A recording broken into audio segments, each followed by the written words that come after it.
Howdy, howdy. Welcome on in to the pre-show before the free show. And oof, Mallory moved your camera way too far over. God. Oh, there we go. Partly. Pets' She's- heads are falling off. She says, does Tepper's camera look a little off center? I'll fix it. The worst. No, I'm just like, I'm in the other room. Like, come on, guys. Hello, everybody. Welcome on to the pre-show before the free show. I don't have a ton for you, but I'm sick of this rain. I, too, am sick of this rain. I Like, think this rain stinks. If you look outside, the grass is green and the trees are blooming. Like, hey, rain. Yes. You done your job. Yeah. You can leave now. It seems bad, and I think that it's bad. I think that it's bad. It's like the guest that comes over that you're like starting to, put stuff away, kind of like Yes. hinting like, okay, I'm cleaning the kitchen. It's time for you to leave, and they just kind of sit there on the couch and don't really pick up the hint. That's what this Yes. rain is That's doing. what it is. And like it was like flooding my house, near Oh, my no. house today. Like there was Oh. just water all Okay, over the place. Let's just. Near my house, There I suppose is- I should say. There is a big difference between flooding your house and flooding it near your Is there? house. Is there? I mean, I don't Um, really know. Well, yeah, I don't think you want standing water like in your kitchen or something. That seems a lot worse than like maybe the roads being like overly damp by your house. Yeah, that's probably true. I would say that's probably true. Okay. So, I'm trying to look up something that we'll need for the show today. We have a fun show today. I think it's a fun We do, show. yeah. So, like most of our shows I think are a slog. Mm-hmm. Most of our shows I would classify as like you endure. Yeah. I think this You don't one's enjoy it. You I think just this one's going to be pretty good. deal with it. Yeah. Here's a topic we talked about Sure. talking yesterday and we Sure. didn't.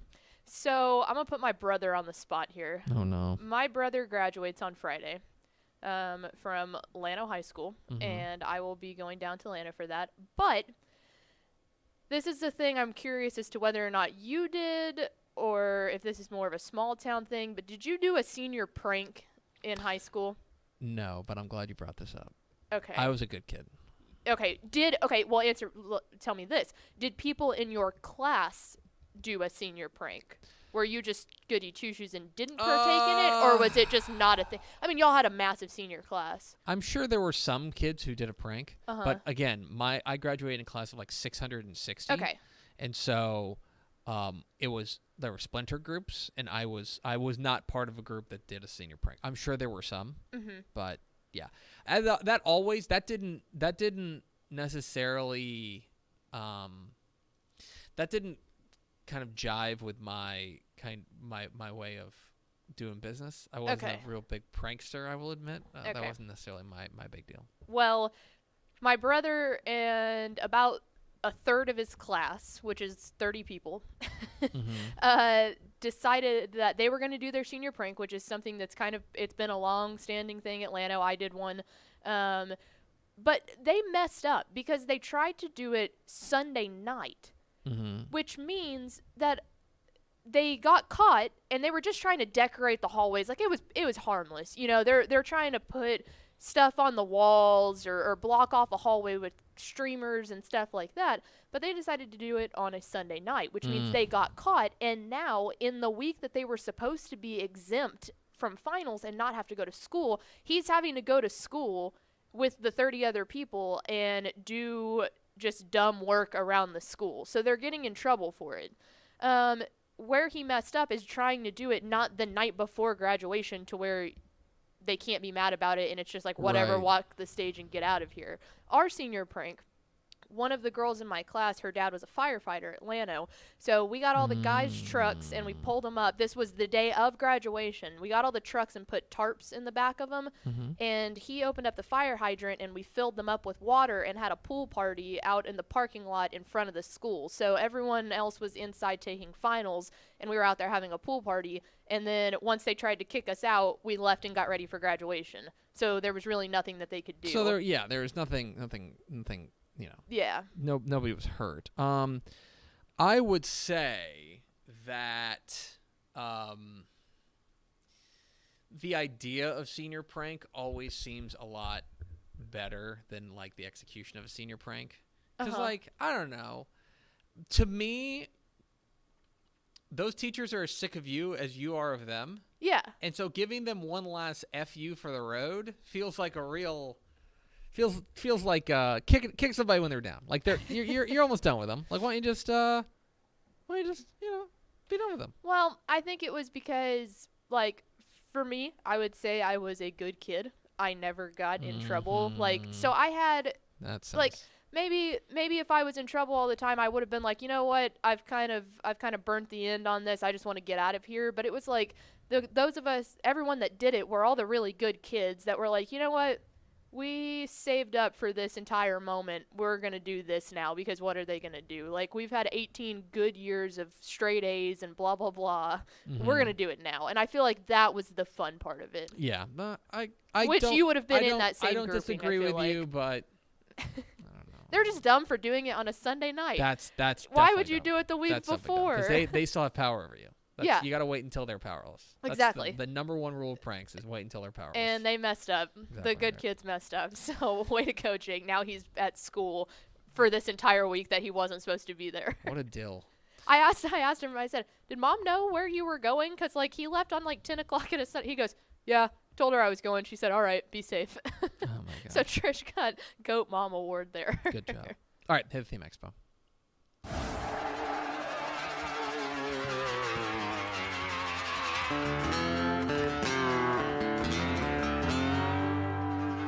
Let's go! Free money! Free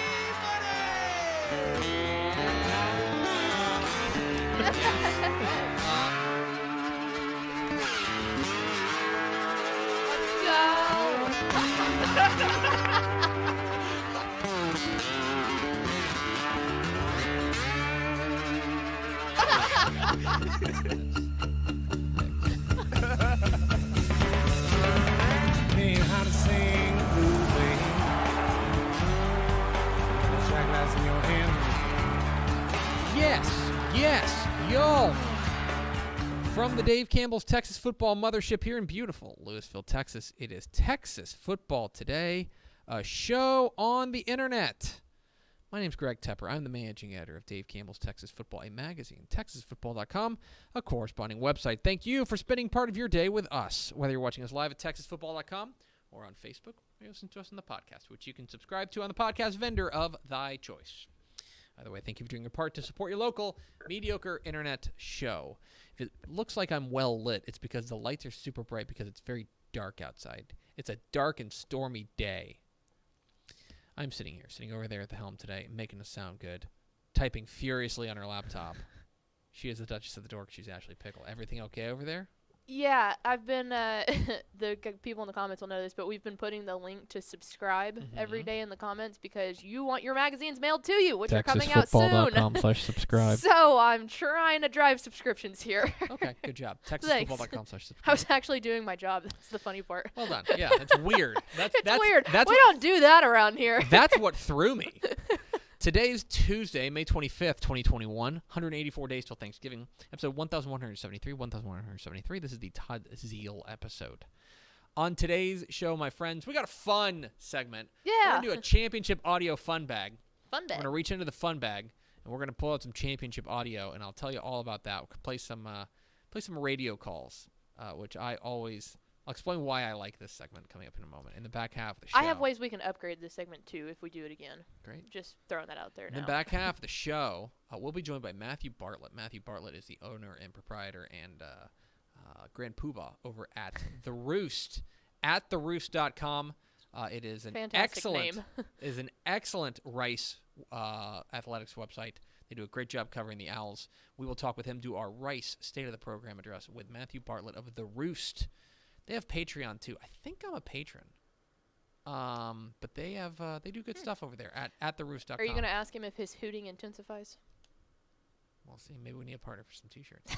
Do it first, through the door. We sure do. It was Daniel Agnew, Rob Hadaway, Tony Blaylock, and Ryan Smiga. Welcome in, fellas. Okie dokie, friends. Let's get into this segment because I'm really excited about this. Yeah. We are going to reach deep into the championship audio fun bag. So, I am a connoisseur, I would say, of Homer calls of the week. local radio. Yeah. Of Homer radio. Because here's the thing, and I'll give you a perfect example. Yes. There are, if there's a national broadcast of something, I think people will look at it and say that, like, you have to be bipartisan. you got to be bipartisan, right? If you're a homer, or if I don't want to say homer, if you're only broadcasting for one team, you do not have to be neutral. You can go out there and do whatever you want. And so here's what I would say. Here's how I would clarify it. Think about Vince Young's national championship winning touchdown run. There are 2 calls of it, and both of them are very good. But one of them is elite. There's Keith Jackson with Vince Young scores. Very good, right? Excellent. He captures the excitement of the moment, but he is down the middle and neutral. He's excellent. Yes. But you ask any Texas fan what their favorite call of that touchdown is, and it's Craig Way's with touchdown Texas, touchdown Vince Young. That's what I have a deep appreciation for. I got goosebumps when you said that. in all aspects of right, broadcasting. Because they're both not easy. Like, no, they're both tough. It's both tough to do. But when you're, like, for example, I can't do it because I have to serve everyone. I know you think I hate your favorite team, but I don't. I'm actually serving the entire audience, right? But if you are the play-by-play guy for, your local high school, you can do whatever you want. Go for it, dude. And the reason I bring this up is because yesterday it came to my attention that we found the Sam Houston versus South Dakota State game in the radio broadcast. The national I believe it's on SHN Sports, I believe, and they had they obviously ESPN had the rights, so they couldn't show the field, but they were showing the broadcasters. We do that with our friends or with our partners at Texan Live sometimes. Yes. They showed the broadcasters calling the game. And so I went and I had to fast forward to the throw, Eric Schmidt's throw to Ife Adie that ended up winning the national championship. And so here with the call is Rob Hipp and Brian Adams on the Bearcat Sports Network. Jaquez Ezzard will rotate over to the left side to join Chandler Harvin. 3rd down and goal from the 10, 21 seconds to go for the Cats. Schmidt in the gun, stands on the 15. Stepping back, Schmidt looking over center. It's caught! It's a touchdown! It's a touchdown! It's a touchdown to Ife Adie! The Bearcats take the lead with 16 seconds to go! Oh, Bubba, what a play! Unbelievable!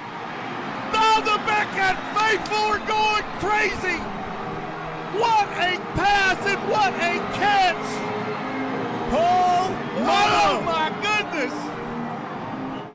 KSAM Sports there on the call. Rob Hipp and Brian Adams. Awesome. Excellent. That was my first time seeing that. Excellent. That was awesome. So good. The turn and look in the camera. He knows where the camera is because he knows that while most people, I'm sure, are listening to him on the radio in Huntsville. Right. He knows that there are people who are watching that online. He's going, ah!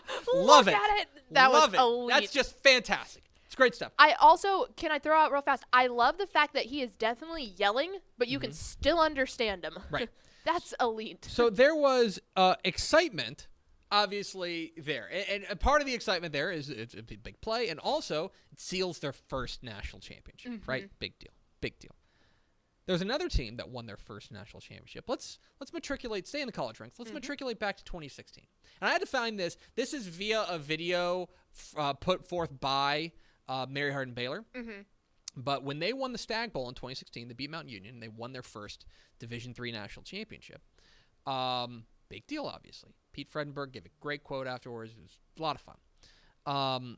And so there's some music over it because it's part of a big package they put together, and rightly so. Go nuts.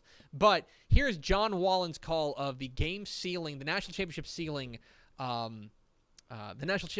interception for Mary Hardin Baylor. Right here. All we got to do is make the tackle. Tap on back, just a straight drop back. Pretty good protection. Throw across the middle. It's intercepted.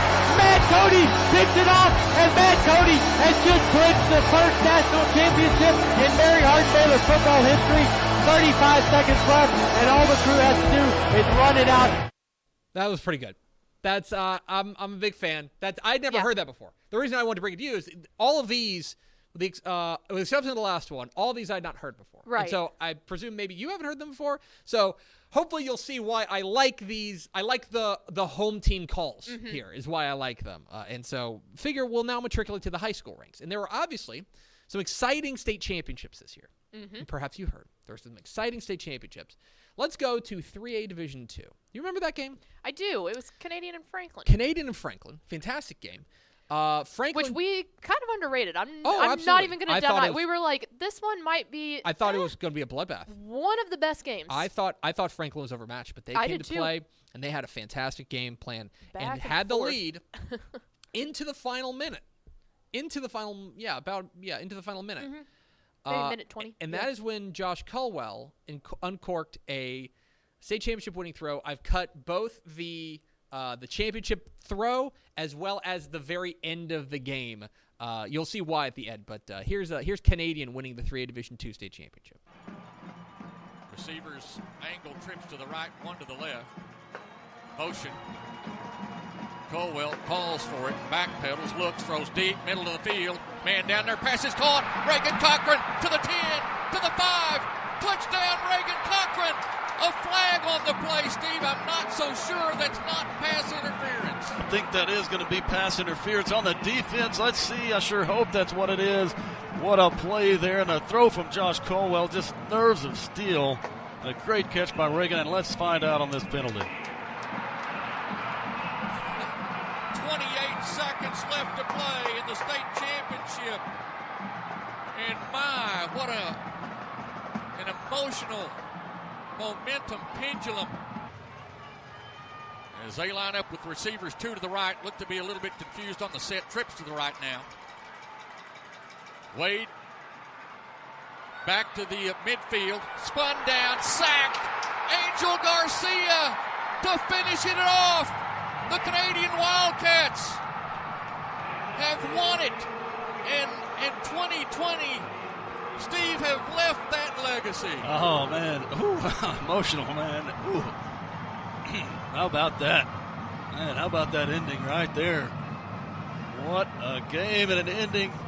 Great way to end it. Angel Garcia hitting Marcus Wade, the quarterback, down. But, oh, man, proud of those Wildcats out there. Talk about leaving it all on the field. That's what they just did. Wow, exhausting Canadian five. That's Russell Gadboys and Steve Forrest on the call for the Canadian Sports Network. And that I love that last part in. It's like, wow, exhausting. Which like, it yeah, was. Dude, it was. I feel you. The other thing I love. Like I didn't have skin in the game, and I was exhausted. Oh yeah, no, that one was. We were like, oh God, we couldn't, because I remember thinking, we were like, is this thing possibly going to go into overtime? You know, could we get to a game where it's going to go into overtime? And whoo, I also love that you could legitimately hear the tears forming in the color guys. You know, that's awesome. Oh, we got more of that. Okay. The next one, we're going to stay in 2020, and we're going to stay in the small schools. Go to the smallest classification, 2A Division II. You remember one of the big upsets was... Probably the largest upset on paper. Oh, yeah. No doubt about that. Was Windthorst beating Mart for the state championship 2A Division II. You may remember how they won the game. They scored in the final minute, 20-something seconds to go, and then they decided to go for 2. Chris Taggart decides to go for 2. They end up getting it. Here's Clay Conradi. I couldn't find the name of his color guy. I really apologize. Calling for the Windthorst Trojans. Here is their state championship winning 2-point conversion on the Windthorst radio. 26 seconds are on the clock, and we've been trying to do the extra point here forever. Are we still on the air, Clay? Yeah, we're still okay. on. You're looking at your phone like we weren't. No, I was just checking everything. Oh. Windthorst is out of timeouts. Mart is out of timeouts. This play will happen now. Like Windthorst on the field, lining up in the jumbo package. They've got it on the 1.5-yard line. It's going to be a direct snap to Ethan Belcher. Here we go. Motion out of the backfield. Ethan takes it. Here we go. Around the right side. He's going to make it in. We got it. Let's go! Woo! He walks into the end He zone. walks it in around the right side on the 2-point conversion. Are you kidding? But 26 seconds remaining. 22, 26 seconds. 21. Wentworth Oh, has the lead. oh my goodness. This is nuts. Oh. Oh my goodness. They lined up in the jumbo package like we've seen. Yeah, that was great for Windthorst, the Windthorst Trojans call. You can tell he's overwhelmed when he goes, I'm looking at everything. Like, they're trying to make sure, like, again, I just love the local radio calls because, like, you don't get I don't know the last time Craig Way worried about still being on the air. You know what I No. mean? Everything's really polished. From our friend Ted Emmerich, when he does a game for ESPN, everything's polished. It's gonna Yeah, be well, fine. the other thing like, is... for them, they're just like, we're still in the air, right? It's like, Right? yeah, I'm just looking we at can't miss this one. everything, man. That's great. Well, and that's the other So thing good. about the small town radio. Everyone knows the broadcaster Yes. really well. Like, most of the time, like, I know in Llano, they have been there forever. Art DeLuke has been there forever. You know him. You grew up listening to him. Like, that makes it funny when they go, we're still on the air, right? That's the beauty of it, is that this is a reflection of the community. Like, that's why I exactly. love it so much. And, like, especially on the high school ranks, they're so much fun. All right, I got one more because it all leads up to give me an excuse to play one of my favorite pieces of clips. audio. Okay, if you've never heard this before, this is the 2018 6A Division II State Championship. This is Longview and Beaumont Westbrook. Longview's just taken the lead, but Westbrook, they have not had a ton of answers for Westbrook offensively, like defensively. They have been getting gashed. Robert McGrew's and LaRaven Eli have been torching them. They end up coming up with a big defensive play, and then they're able to kneel out the clock and win their first state championship since 1937 in 81 years. And the guys who have been calling it for like 40 years, okay? It's Johnny Vaughn, Brent Taylor, Mike Richardson, and Eddie Richardson on the call here. You'll get both the big defensive play and then the very end, and this is one of my very favorite audio clips. First and 10 at the 47-yard line. They run McGrew on the sweep play. He turns up. Football! Longview got it! Yes! Longview recovered the football! They got the football! Michael Martin. It was Michael Martin who recovered it. And we've got 3:40 to go in the game, and Longview's got the lead in the ball. Wow! As Keith Jackson used to say, and in honor of my friend Keith Bishop, whoa, Nelly! So, 81 years this took. Yes! Yes! Longview has won the state championship. 81 years. 41 for us. Yes, and 41. I've been waiting 41 years for this. 41 years. And they ran it out.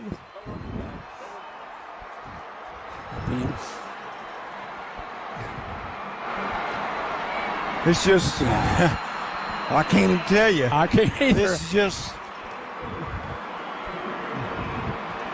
I'm telling you, He might have Brent. fallen. I'm telling you, they ran it out. I'm telling you, they stormed the field. Wow. Longview has won the state championship. What a comeback and what a game. 35-34. I got to tell you, Brent, for all the guys that ever played at Longview High School as a Lobo that fell short of our goal, for all the cheerleaders, the band, the fans, I mean, this was a long wait, and Wow. we congratulate this 2018 team. Wow. 16-0. And they ran it out. So there you go. And I've listened to that about 100 times because it's like my favorite piece of audio. That's awesome. It's great. It really captures like why I love these local radio calls, like why they can never go away. Oh, yeah. And something I've noticed about this, and I believe that's Brent Taylor, who's the main play-by-play guy. Mm-hmm. This is Brent Taylor. He keeps saying, and they ran it out. He says like 5 times because if you remember, there was like X amount of time left, and Haynes King had to they didn't want to run another play, but it was like third down. They're facing something. He had to kill some time before kneeling so that so the play clock would run out before they had to snap it again. And it just so they ended up running it out. He ended up running around for 5 seconds, then taking a knee that they don't restart the play clock. State championship's over. Right. And in thinking about that, obviously there's a lot of emotions going on there. Mm-hmm. I think the reason he keeps saying wrap his mind around it. He keeps saying and he ran it out is because he can't believe how simple it was. Right. He just can't believe it. He's like, they just ran it out. It took us 81 years, and then at the end we just ran it out, and then it happened. Like, guys, like that's like I'm trying to process his emotions there. Like it's almost as in you didn't need the long Hail Mary pass for this 81-year drought. You go out there, you do your thing, you get it done, and then all you have to do is run the clock out. I think he's just incredulous. He's watched 41 years of Longview football. He knows how football works. But I think at that moment he's like his brain can't wrap his mind around the fact that like we didn't need the saving all grace. we had to do was just take the ball and run it out. Like we didn't have to kick a 57-yard field goal or do these crazy. We just won the football game. We just won it. Yep. And we did it. Like that was I love that call.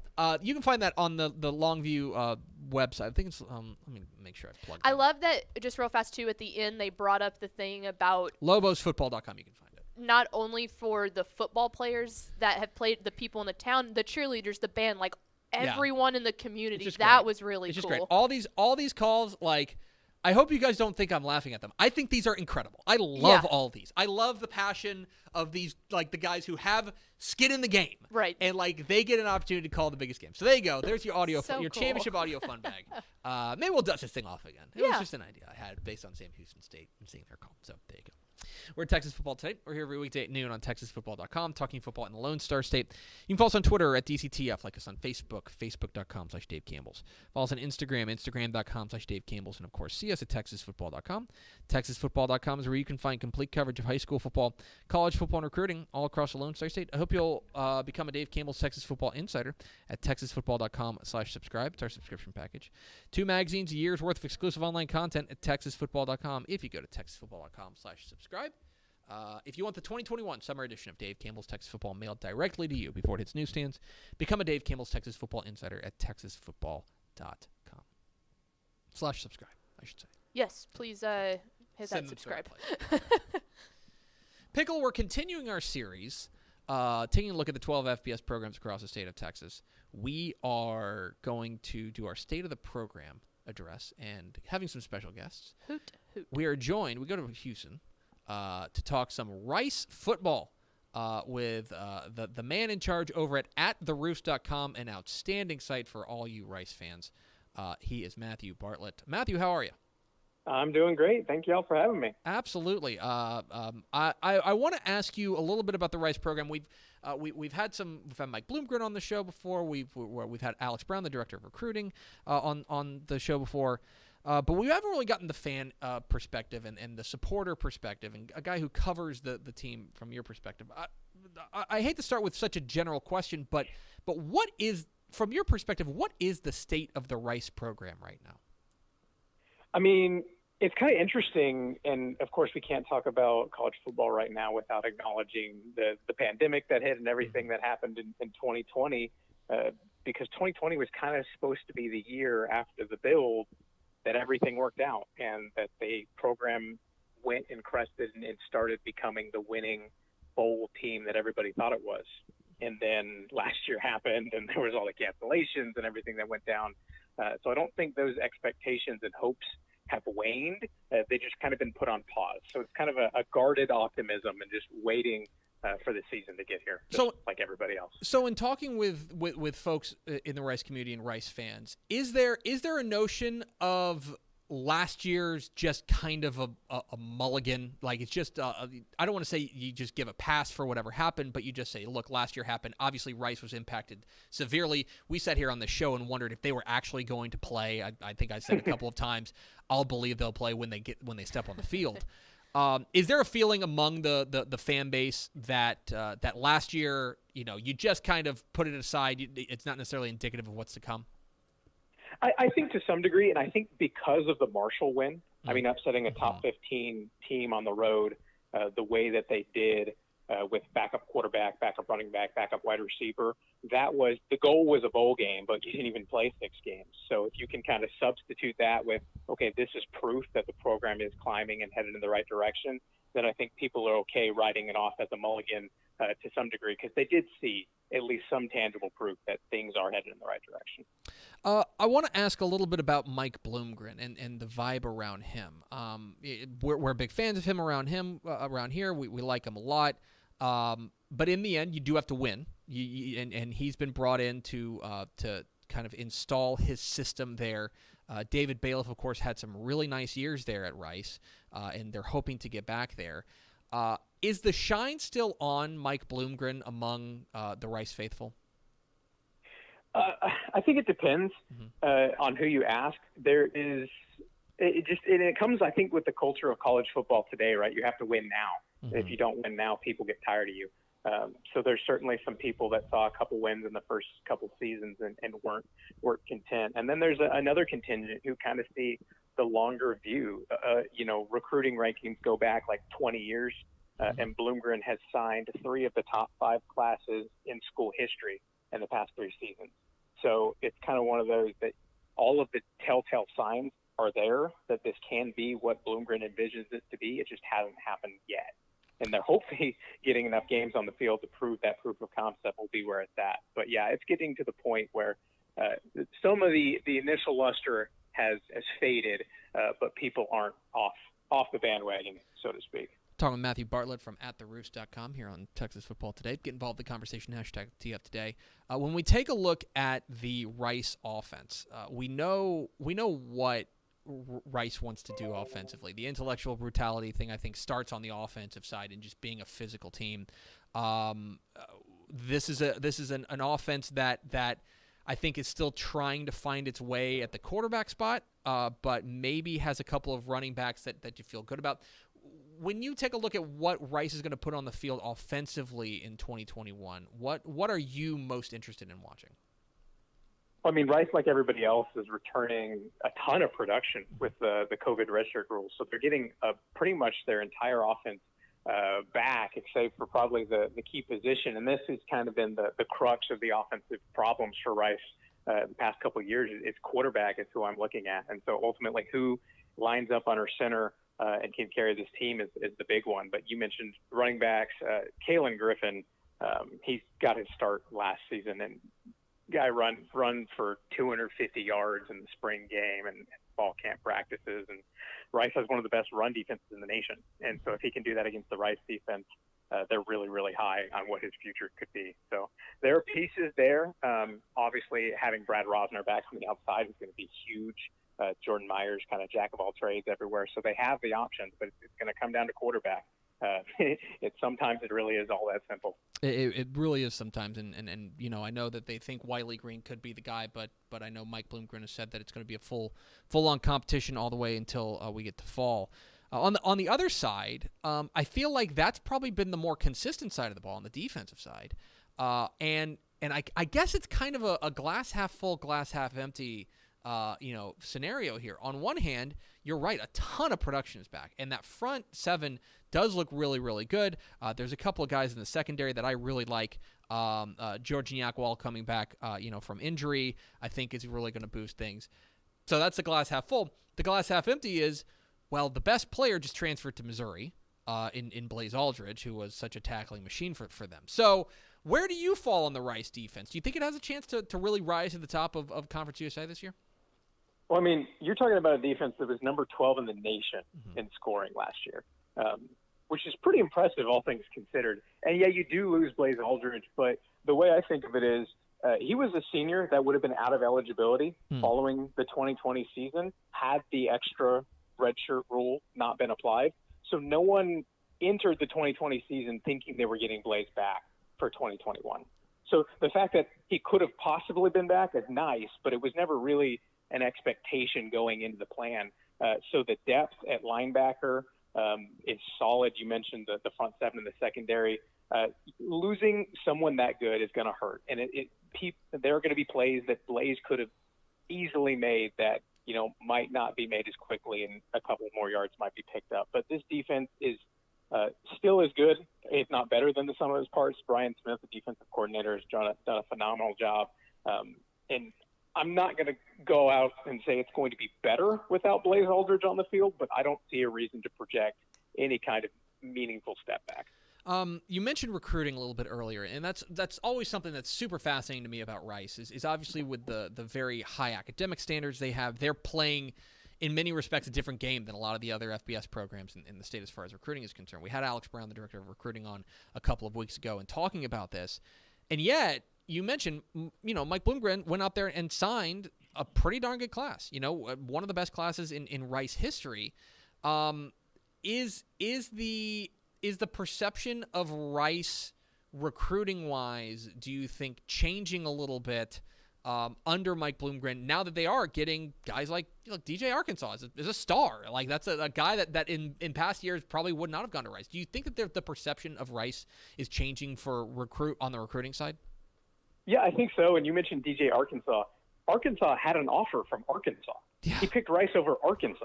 Mm-hmm. And so, and I'm sure Alex would have said the same thing when he was on, but recruiting is a measuring stick of who you can beat, right? And so when you're beating, teams in your backyard and Power 5 programs, things like that, there's a noticeable uptick. And you keep seeing kids that really buy into the vision. And I think that's what it is. The recruiting staff, I think they were either first or second last year in the fewest amount of offers given. So, and Alex Brown, the director of recruiting, he goes hunting with a rifle and not a shotgun. So if you get an offer from Rice, hey, you are on the select few. They really want you. They've handpicked you.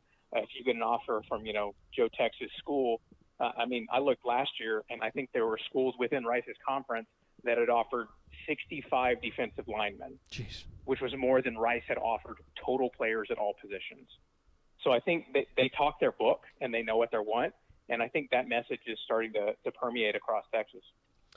Finally, and I haven't asked somebody who follows Rice as closely as you do about this, but I want to go back to December 5th, where Rice is coming off of a cancellation against UTSA, a cancellation at Louisiana Tech. They lose by 10 points at North Texas. They get their game against UTEP canceled, and then they're walking into Marshall. Undefeated Marshall, like a team that has looked like a buzzsaw, and all they do is beat them 20-0. My reaction was having my jaw hit the ground. Hoot. What was that? The reaction among the Rice faithful as well? Yeah, it was absolutely stunning, and I think it would have had that reaction. Regardless, because you see flashes, right? And you see pieces where, okay, the running game is starting to pick up. Okay, the defense looks good, but there hadn't really been a four-quarter performance. And they hadn't shut out a ranked team, I believe it's in 1960. Jeez. When they beat Texas 7-0. That's back when there was one touchdown a game, right? Yeah. And so it would have been crazy enough for it to happen, but Mike Collins, the week prior to that, had gotten injured, and it was not public information. I think I broke that an hour before kickoff, that Rice was going to be with their backup quarterback. So to go in with a backup quarterback, and one of those touchdowns they scored was a pick six. So score one offensive touchdown and do what they did to Marshall, that caught everyone. Even the most diehard believing Rice fans would have expected, man, if we can keep this competitive, yeah, there's a chance we win. But to go out and just smoke them, that was incredible. It's pretty shocking, but we've got high hopes for the Rice Owls. He is Matthew Bartlett. He is over at theroofs.com, the source for Rice sports news, and of course support them on Patreon as well. Matthew, really appreciate your time. Thanks for your insights, my friend. Absolutely. Thank y'all for having me anytime. There he goes, Matthew Bartlett from theroofs.com. Excellent website. Excellent website. I have gone there when I've been looking for Rice info. There are 10 million Texas sites. Yeah. Right? 10 million A&M sites. Uh-huh. There's a ton of sites for them. Even look, even, you get to other programs. There's multiple sites, right? With Rice, there's just not. You've But- got the university site, right, and that's then a basically it. local newspaper, and then like the Chronicle. and that's about it. And that's about it. You're exactly right. But what Matthew and the folks over there at theroost.com do, follow them on Twitter at theroost. It's really, really good. And they've given me good insights that I've definitely seeped in my brain and passed off as my own.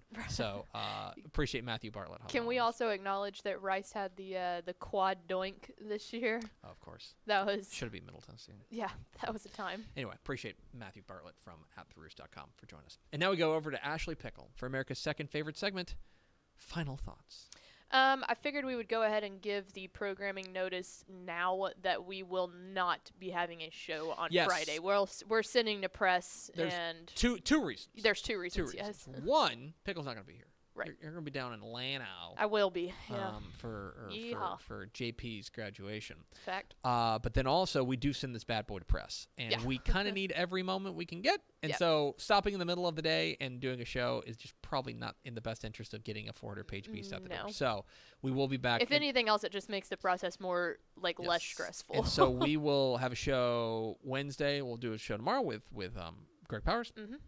We'll have a show Thursday, big old show Thursday, and then we'll be off Friday, Saturday, Sunday, and then Monday is Memorial Day. So we'll be off Monday as well. So we'll be back on June 1st. So there's your programming note. Yep. All right, that's going to do it for us. Thanks for spending a little bit of your day with us. Follow us on Twitter @DCTF. Like us on Facebook, facebook.com/Dave Campbell's.